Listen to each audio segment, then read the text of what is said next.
আসসালামু আলাইকুম। মাহে রমজান রহমত 10 দিন চলে গেল, যাইতাছে আজ 9 দিন, 27শে ফেব্রুয়ারি রোজ শুক্রবার।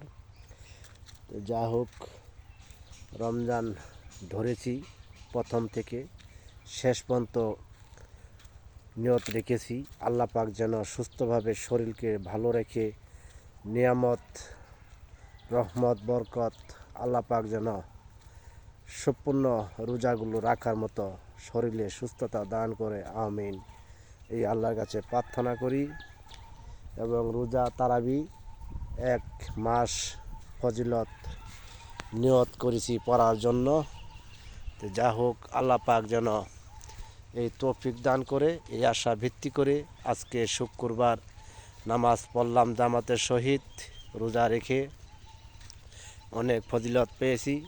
যারা মহল্লাবাসী যারা রোজা রাখতে পারে নাই এবং আজকে শুক্রবারের ওসিলা করে নামাজটাও পড়তে পারে নাই, এদের মতো পুরা কপাল গুনাহগার বান্দা এই বাংলাদেশে আর নাই।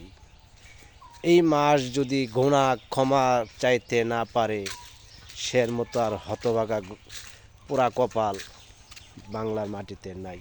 তো যা হোক, সবাইকে বুঝদান করুক,